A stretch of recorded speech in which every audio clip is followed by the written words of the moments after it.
nomor urut 3, Bapak Ganjar Pranowo menyampaikan visi misi dan program kerja. Kami persilakan Bapak untuk menuju ke podium. Dalam waktu 4 menit dimulai saat Bapak berbicara.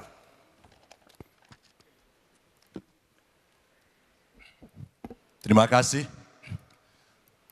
Selamat malam Bapak Ibu sekalian yang hari ini hadir di studio dan tentu saja yang menyaksikan melalui tayangan televisi atau streaming.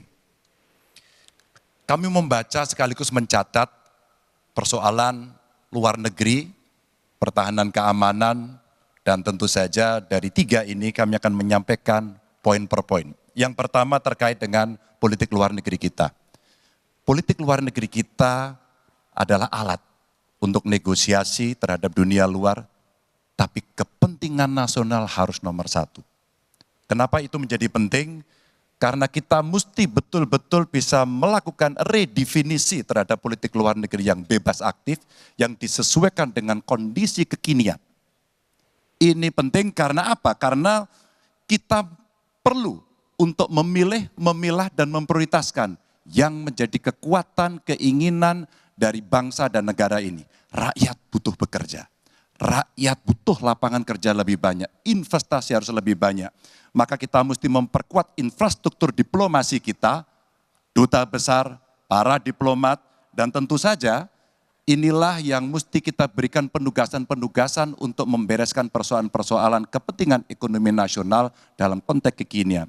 Dan tentu saja kita tidak pernah lupa, Indonesia selalu setia pada kesepakatan yang pernah diambil. Dekolonisasi yang dilakukan mendorong, meyakinkan kita semua untuk membebaskan seluruh bangsa tanpa boleh mengintervensi satu dengan yang lain.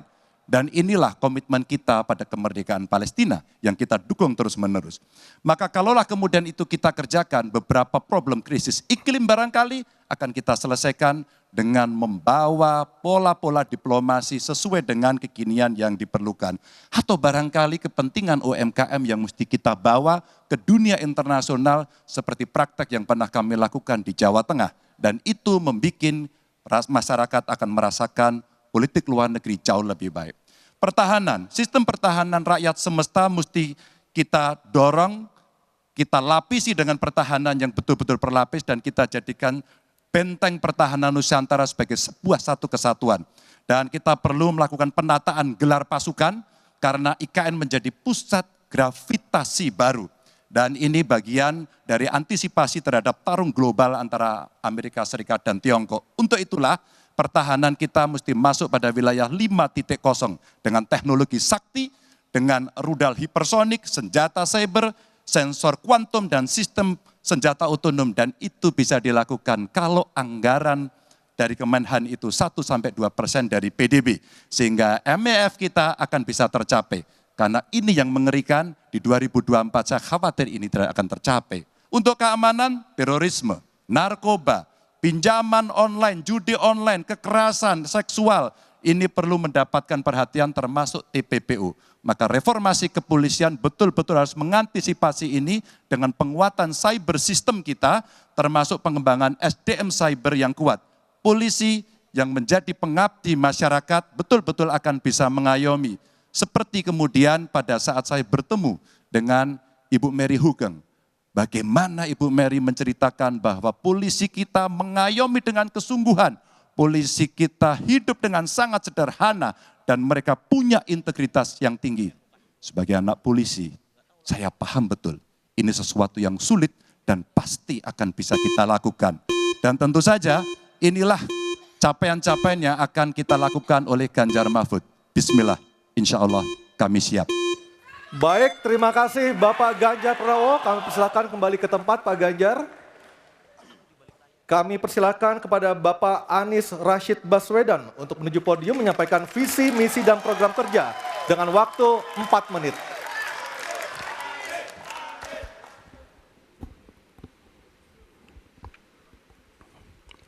Assalamualaikum warahmatullahi wabarakatuh. Selamat malam dan salam sejahtera untuk semuanya.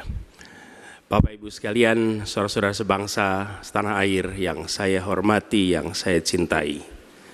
Ketika kepercayaan dari Ibu dan Bapak saudara sekalian diberikan kepada kami maka kami insya Allah akan mengembalikan posisi Indonesia menjadi pelaku utama di dalam konstelasi global.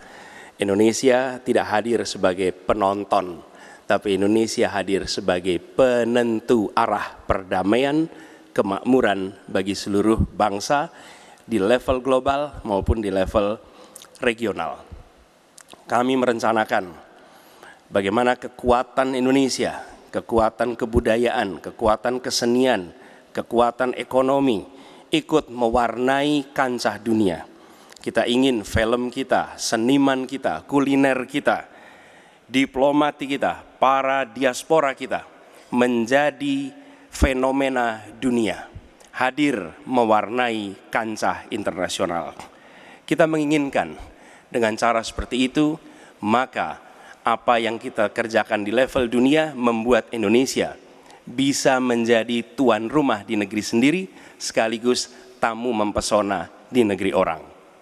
Dan Presiden menjadi panglima diplomasi Indonesia, bukan hanya hadir dalam forum-forum, tapi hadir mewarnai, hadir serius memperjuangkan amanat, termasuk amanat terpenting, menghapuskan penjajahan di muka bumi. Bukan sekedar statement dalam upacara, tapi Presiden dan seluruh jajaran diplomasi bekerja keras untuk itu, khususnya untuk Palestina. Tapi dalam kenyataannya, kita bicara tentang pertahanan di sisi lain. Kita menghadapi tantangan yang tidak kecil. Dalam beberapa tahun terakhir ini, lebih dari 160.000 orang meninggal, bukan karena serangan militer, tapi karena serangan virus. HP kita, komputer kita, diserang oleh cyber attack. Lebih dari 800 juta cyber attack. Perdagangan manusia, perdagangan anak. Bagaimana perempuan, anak-anak menjadi korban, lebih dari 3.000 orang. Dan narkoba menyerbu Indonesia.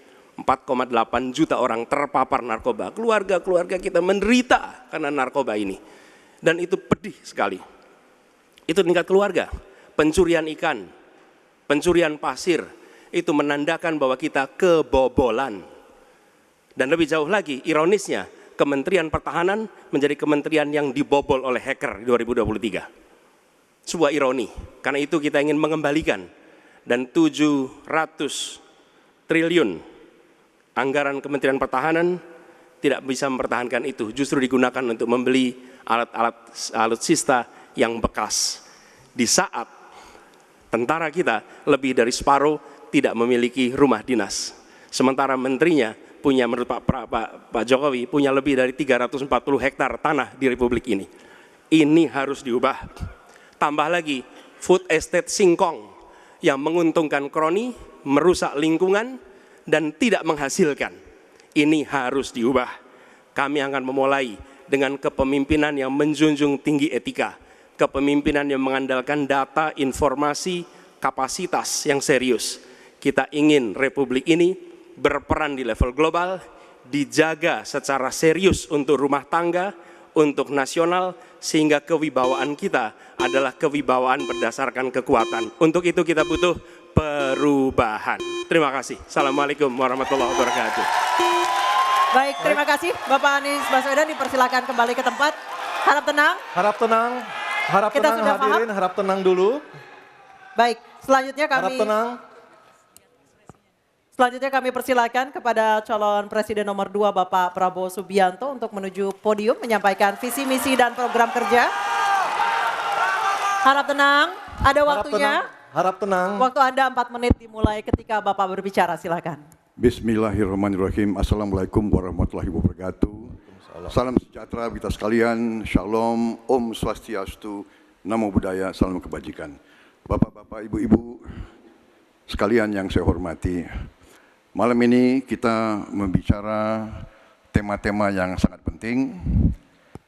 Pertahanan, hubungan internasional, geopolitik, globalisasi, keamanan.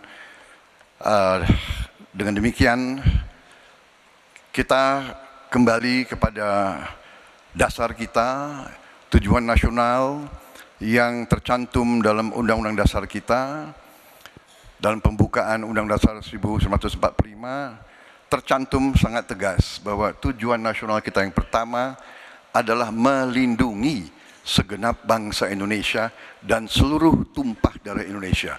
Jadi, fungsi dari negara yang pertama adalah melindungi, berarti pertahanan. Saudara-saudara, kita memahami negara kita sangat besar, sangat kaya, ratusan tahun negara-negara dari jauh datang ke Nusantara ini untuk intervensi, untuk mengganggu, untuk adu domba, dan untuk mencuri kekayaan kita. Sampai kita merdeka, kita pun harus berhadapan dengan kekayaan alam kita diambil dengan murah. Karena itu, untuk kita menjadi negara makmur, untuk kita menjadi negara sejahtera, untuk rakyat kita hidup layak, punya pekerjaan layak, kita harus menjaga kekayaan kita. Kita harus menjaga dan habis itu kita harus mengelola kekayaan kita. Saudara-saudara sekalian, politik luar negeri kita secara tradisi sejak awal kita merdeka adalah bebas aktif, adalah non-blok, tidak memihak, tidak ikut blok-blok, tidak ikut fakta. Ini akan saya teruskan. Dengan hubungan baik dengan semua kekuatan, kita bisa mengamankan kepentingan nasional kita. Saudara-saudara sekalian, 1000 kawan terlalu sedikit, 1 lawan terlalu banyak. Kita akan menjalankan politik tetangga baik. Saudara-saudara sekalian, kita bertekad harus punya pertahanan yang kuat. Mungkin ada yang asal bicara tanpa data, ya kan? Mungkin didorong oleh ambisi yang menggebu-gebu sehingga tidak objektif. Saudara-saudara sekalian, saya sebagai Menteri Pertahanan berpegang kepada doktrin, kepada strategi nasional, dan semuanya adalah atas dasar kepentingan bangsa dan rakyat Indonesia, dan saya mampu mempertanggungjawabkan, dan saya berkeyakinan hanya dengan pertahanan yang kuat kita akan dihormati, kita akan menjaga kepentingan nasional kita. Kalau kita buka buku ilmu pengetahuan yang paling dasar, kekuatan nasional harus ada kekuatan militer. Tanpa kekuatan militer, sejarah peradaban manusia mengajarkan bahwa bangsa itu akan dilindas seperti di Gaza sekarang ini. Akan diambil kekayaannya, akan diusir dari tanah airnya. Tidak bisa tidak, kita harus kuat. Kita harus kuat. Terima kasih. Wassalamualaikum warahmatullahi wabarakatuh. Baik, waalaikumsalam warahmatullahi wabarakatuh. Kami silakan kembali Pak Prabowo, kita berikan apresiasi yang paling meriah untuk para calon presiden pemilu tahun 2024. Sekarang diperbolehkan, silakan. Kami perbolehkan, silakan berikan apresiasi yang paling meriah. Oke, Aryo, tadi kita sudah dengarkan seperti apa visi misi dan program kerja dari para calon presiden. Nah, setelah jeda. Cukup. Cukup. Mohon tenang. Mohon tenang. Baik, kita